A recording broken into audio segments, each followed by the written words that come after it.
director and producer of Dirt Don't Hurt, and I got involved with the project. Pivo is a good friend of mine, so we both banded together with our skills and tried to make a compelling story for her music. Awesome. And you said schools? You said it was schools? No, I said me and Bibo were friends. Oh, friends. Yeah. We're close Great. friends. Awesome. Joining forces. Hi, my name is Lily Brooks O'Brien. I am the writer, director, and was the lead actor on Sharing the Floor. And yeah, this is the first film I ever wrote, directed, kind of did a bunch of things on it. So, Congrats. And yourself? I'm Mark Carricker. I'm writer and director and dead body in Romanova. That's great. I'm Lisa Ferris. I was the producer on Romanova.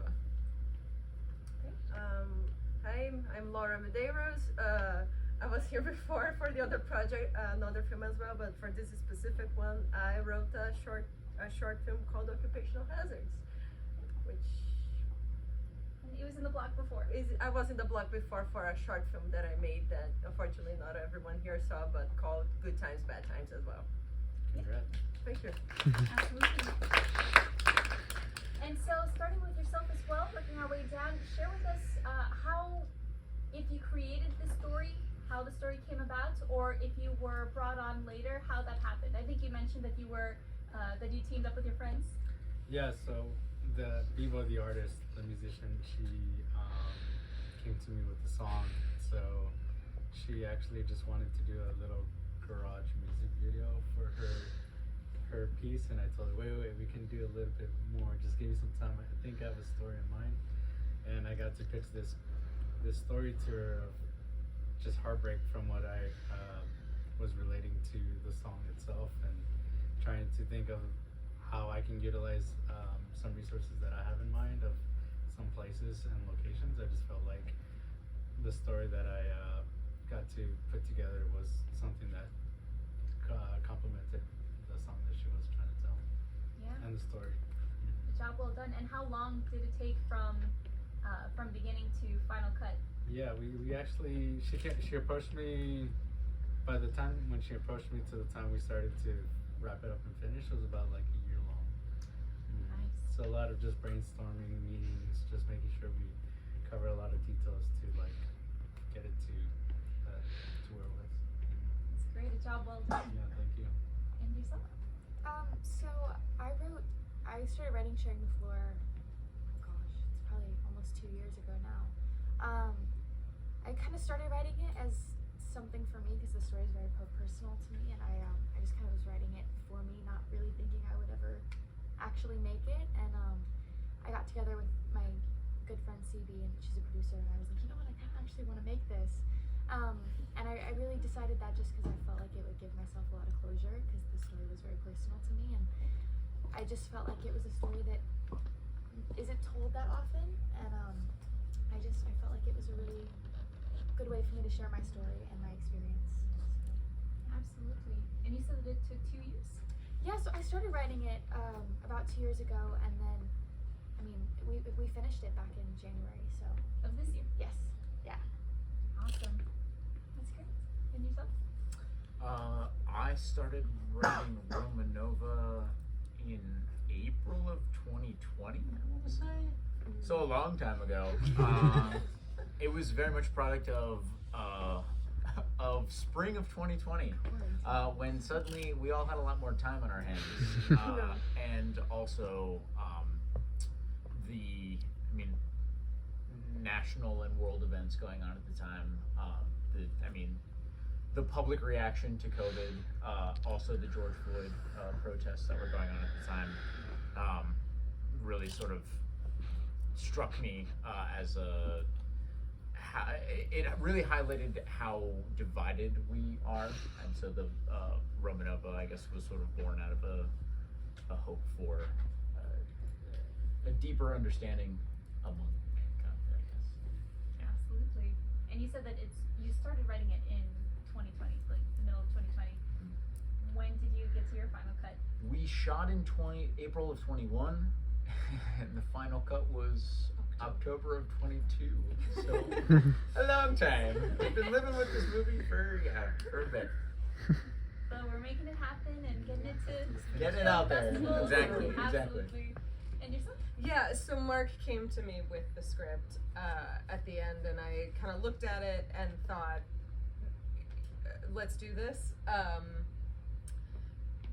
It was, like he said, born out of a time much like right now, where we found ourselves with a lot more time on our hands from having smaller roles on larger projects. We had the opportunity to then have a large role on a smaller project that was close to our hearts, and an opportunity to really kind of take the reins and make something on our own. So yeah, so he came to me with it, and then I did all the logistics.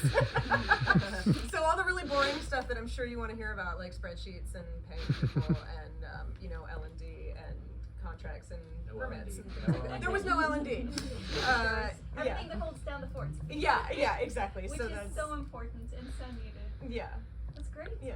And so for yourself, the script that you won for, can you share a little bit about what the story of that is? So I wrote it because it was fun. Okay. No, so much like the film that I showed on the first block, I like writing stories about particularly women as the protagonist, but there is this element of being cute and magical and a little pixie dreamlike, but at the same time there is this like darker side, either to play as a thriller, which was my short film, but in this case I did more of a dark comedy. So Occupational Hazards is about two party princess entertainers that accidentally kill one of the guests at a little girl's birthday party, and they have to ditch the body. So it's basically about Emily and Jules. One is a little bit of a goody, you know, but the other one is tougher. And one of the guests try to like take advantage of one of the girls in the locker room. The other protects them, but it leads up to killing the pervert guest. So they're like, okay, we need dressed in costumes. Like one is the Little Mermaid and the other is Tinkerbell, and they have to find a way to ditch the body. And they're like, hey, we're in a country club in Florida. There's a swamp nearby. Therefore, the alligators will do the rest. So I had the idea for this about 3 years ago. It was an element of interesting ideas that I like. I think the two things that kickstarted this idea was I saw interviews from former Disney princesses, the ones who works at the park, and they were like, yeah, you have to deal with perverts all the time. I'm like, this seems like a funny, like disturbing. Hopefully that it's something that doesn't happen too much as I think it does, but Decide that nobody ever does.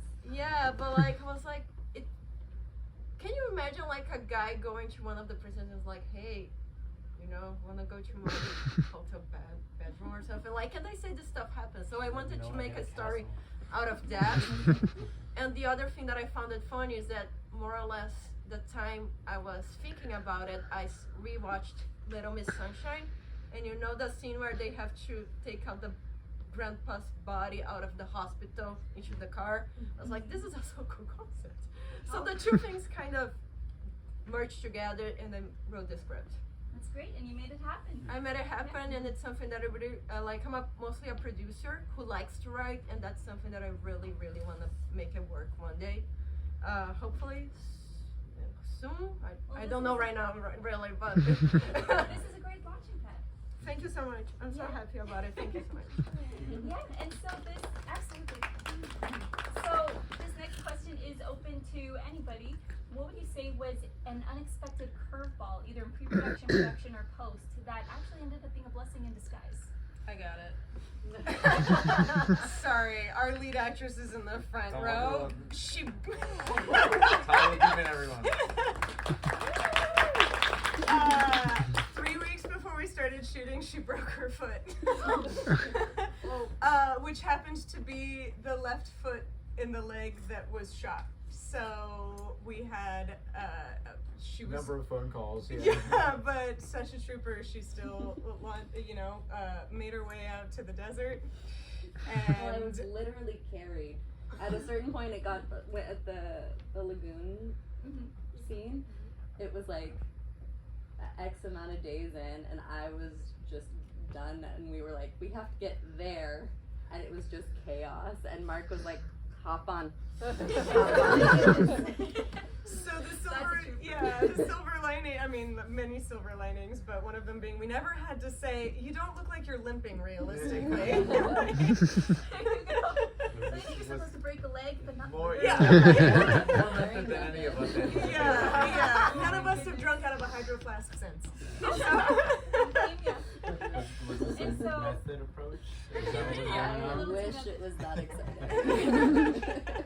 So then, my next question is, was there a moment, either in pre-production, production, or post, that was just so magical, either everything came together, or it was just this beautiful performance or experience, just a memory that you want to like keep in your back pocket for many years to come?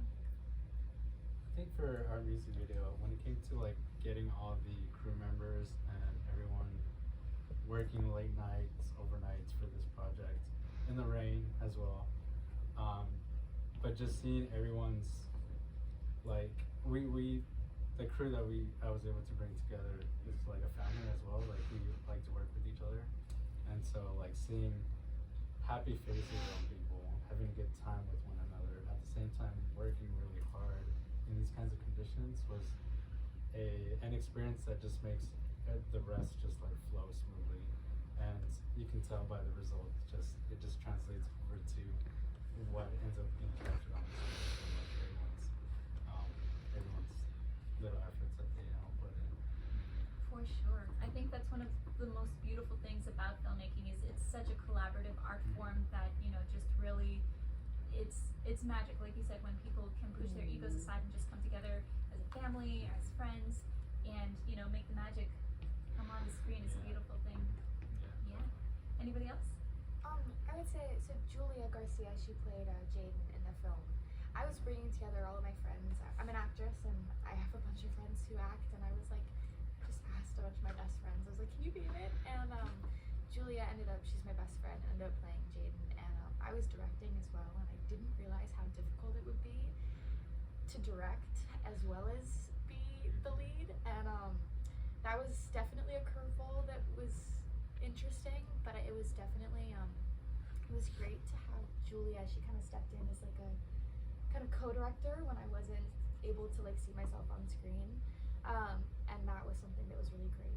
Just like everyone kind of getting to go together and collaborating, and like everyone putting in different ideas and efforts, and it was really great when everything came together and everyone was just helping out, giving ideas creatively. For sure. Not only that, but also, your acting from here on out is going to be so much more richer from the information that you gathered from this experience. For sure, absolutely. That's great. So I want to thank you all so much for coming. Congratulations to all of the filmmakers once again. And at this time, we do have a few minutes for photos before we have to let in the next block.